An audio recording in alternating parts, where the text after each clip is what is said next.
Bonjour, c'est KFM Électronique. Aujourd'hui, je vais vous montrer un montage capable de compter de 1 à 15 et même plusieurs centaines d'impulsions, donc si vous en mettez plusieurs en cascade. Voilà comment le montage fonctionne. Donc je l'ai mis sous tension, le voyant rouge donc est allumé pour dire que le montage est sous tension. On va initialiser donc le comptage en appuyant sur ce bouton. En fait, en appuyant sur ce bouton, j'ai mis à 0, donc la valeur lue sur ce voltmètre, à affichage à aiguille.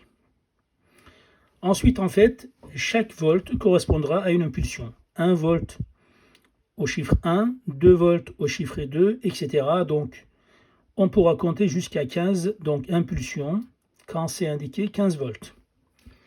Commençons. Moi, j'ai mis un détecteur de passage pour compter le nombre de passages. Là, j'ai 0 volt, donc 0 impulsion. J'ai fait passer une première fois ma main devant ce capteur. 1 volt, donc j'ai fait un passage. 2 passages, 2 volts. 3 passages, 3 volts. 4 passages, 4 volts. 5 passages, 5 volts. Et bien voilà, j'ai le chiffre 5 volts qui indique que ce capteur a vu donc devant lui passer donc 5 fois un objet donc opaque. Je continue. Donc le chiffre reste bien à 5, 6, 6 volts, 7, 7 volts, 8, 8 volts, 9, 9 volts, 10, 10 volts. Eh bien, je peux même aller plus loin, jusqu'à 15, 11, 12, 13, 14, 15. Bon, je n'ai pas tout à fait 15 volts, j'ai quand même 14,67 volts. Parce qu'en fait, les piles ne me permettent pas d'avoir 15 volts pile à la sortie d'un amplificateur opérationnel. Donc pour recommencer, je dois appuyer de nouveau sur le bouton 0, ici réinitialisation. Voilà, donc 1, 2, 3, 4, 5, etc.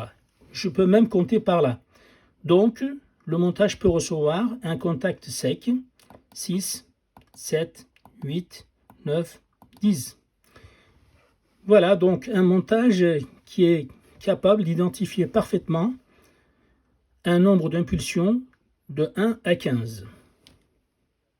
Je vais maintenant vous montrer le schéma de principe de ce montage. Le montage se compose de 3 parties différentes. L'entrée des impulsions, mais tout ça, ça peut être réduit à un contact sec provenant donc d'un système où vous pourrez donc avoir des impulsions à partir d'un contact sec. Ensuite, vous avez donc le cœur du montage, qui est donc un générateur de commande commandé par un timer NE555. À chaque impulsion, justement, et que cette impulsion soit donc très courte ou longue, on aura toujours un laps de temps tel que donc la variation de tension au borne du condensateur alimenté par le générateur de courant sera donc seulement de 1 volt à chaque impulsion. Ensuite, cette tension au borne du condensateur, on va donc la lire avec un amplificateur opérationnel monté en suiveur pour ne pas décharger donc inutilement le condensateur. Sinon, donc le voltmètre ne pourra pas nous indiquer donc le temps comme on voudrait. Pour alimenter le montage, j'ai donc utilisé 3 piles de 9 volts. Cela me fait donc plus 18 volts pour plus VCC et moins 9 volts pour moins VCC. Ce qui est donc très bien calculé, donc avec les différents réglages que j'ai, que lorsque en fait le passage soit long ou court, en fait le voltmètre évolue de la même manière. 1 volt à chaque impulsion. Regardez, je vais faire tout doucement, ça va faire 1 volt, ou très vite 1 volt. Là je suis à 3 volts. Je vais faire tout doucement. Voilà, j'ai donc 1 volt de plus, 4 volts. Je vais faire rapidement. Pareil, j'ai toujours 1 volt. Lente ou rapide. Toujours 1 volt. Ça, c'est fait ici en fait, et aussi bien sûr grâce à ce transistor qui me transforme donc en un pic, toujours de la même longueur, quel que soit le temps mis pour détecter le passage.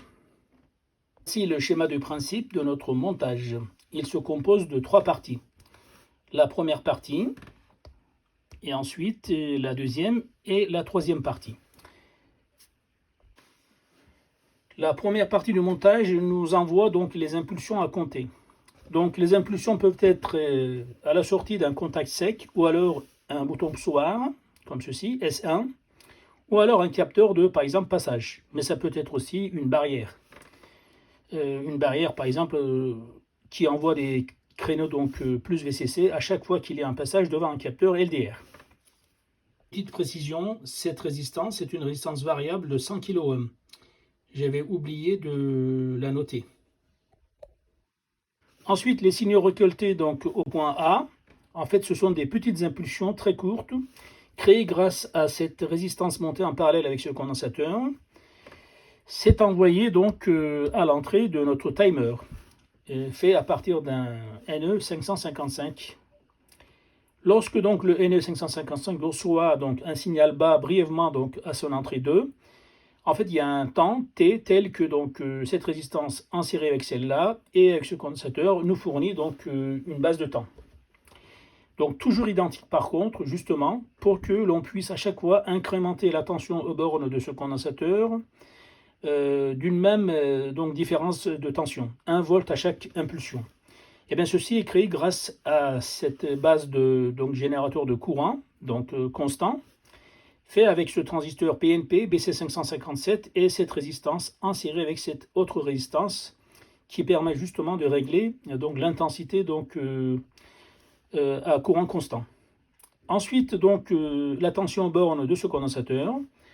Je le lis en passant donc par un suiveur, justement pour que donc, la résistance interne du voltmètre ne perturbe pas donc, la mesure. Au bord de ce condensateur, en fait, la tension justement donc, va évoluer de 1 volt à chaque impulsion à l'entrée. Du coup donc, on peut dire que chaque donc, impulsion fait incrémenter de 1 volt le voltmètre. Et donc pour 1 volt, j'ai une impulsion. Pour 2 volts, j'ai 2 impulsions. Et pour 5 volts, j'ai 5 volts par exemple. Nous allons justement donc voir les signaux donc ici à la sortie donc de cet amplificateur donc monté en suiveur avec l'oscilloscope et vous allez voir que donc ça va s'incrémenter à chaque fois que ici nous verrons donc une impulsion.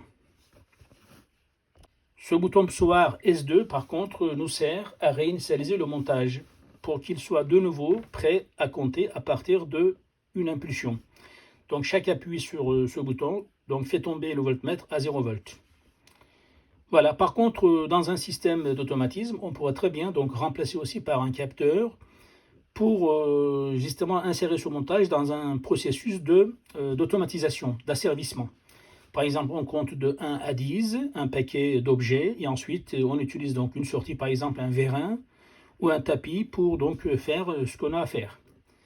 Ensuite, à chaque fois que donc on a atteint la quantité donc prédéterminée avec un comparateur justement donc avec cette tension, c'est comme si en fait nous avions atteint le nombre d'objets qu'on avait donc programmé donc en nombre. Voilà. Maintenant, je vous montrerai donc le signal ici et donc et ici. Voici les deux signaux à étudier.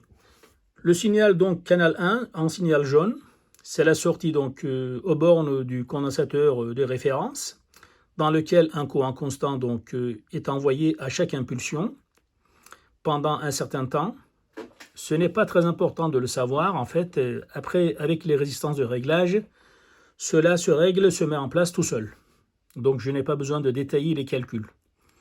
Mais donc, on aurait pu prévoir de façon théorique et ensuite vérifier la pratique. Ici, il n'y a pas besoin de descendre dans les détails très donc, précis. Voilà, et en signal bleu, j'ai donc canal 2 qui me regarde en fait l'état donc, de l'entrée donc, 2 du NE 555. Plutôt juste avant, donc au bord du transistor. Donc c'est initialisé, j'ai 0 volt à la sortie, donc 0 impulsion, et donc à la sortie, j'ai donc plus VCC.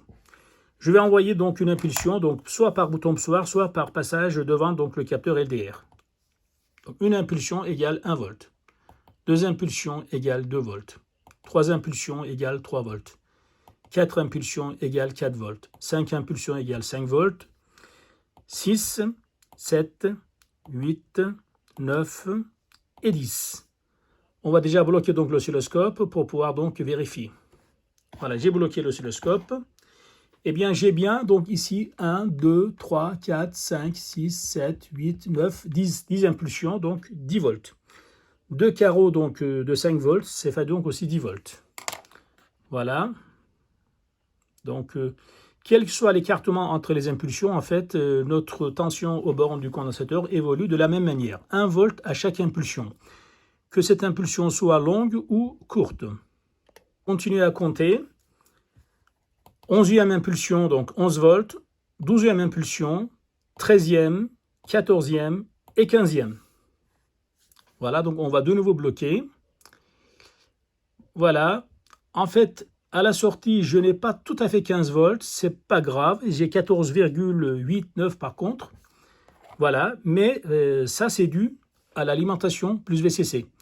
Mes piles commencent à se décharger. Si j'avais vraiment 20 volts ou 24 volts à l'entrée, en fait, j'aurais pu aller pile poil jusqu'à 15 volts.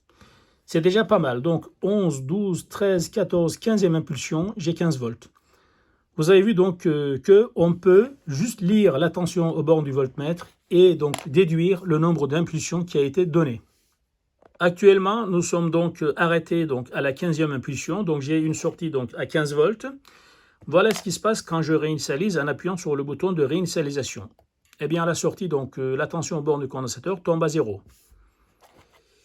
Et chaque donc, passage provoque une impulsion négative sur la borne 2 du NS555 et cela provoque une augmentation de 1 volt aux bornes du condensateur. Voilà, ce circuit peut être utilisé en fait dans un service donc, de production, donc un asservissement. On pourrait très bien, par exemple, en mettant un comparateur à la sortie du condensateur de référence, que si on a atteint par exemple 10 impulsions, on veut par exemple donc mettre dans un paquet donc 10 objets donc produits, et bien en fait on peut donc de nouveau commander un circuit de puissance pour pousser par exemple avec un vérin pour que ces objets tombent dans un paquet, par exemple, dans un carton. Voilà, donc on n'a pas donc forcément besoin d'un compteur numérique vraiment donc compliqué, cher. Si on ne maîtrise pas tout à fait donc le circuit numérique, et bien voilà, donc avec peu de composants classiques, nous pouvons donc bricoler un compteur tout à fait donc capable de distinguer une impulsion et de pouvoir compter ces impulsions. Avec ce montage, nous avons pu compter jusqu'à 15 impulsions, mais en mettant deux cascades, donc deux montages en cascade, par exemple à chaque fois qu'on a atteint le chiffre 10, on peut commander un deuxième compteur qui va lui s'incrémenter donc de 1 à chaque fois que le premier compteur s'est incrémenté de 10. Donc du coup, on peut donc compter jusqu'à 100, même jusqu'à 1000 en mettant seulement 3 montages en cascade. La vidéo est à présent terminée. S'il vous plaît, si elle vous a plu, je vous prie de bien vouloir la liker et puis donc partager et de vous abonner surtout, s'il vous plaît. J'ai encore pas mal de vidéos donc, de ce type, analogiques, qui permettront d'ouvrir l'esprit des jeunes amateurs électroniciens et de pourquoi pas donc, donner des idées à des étudiants qui sont en manque de projets pour donc, leurs études.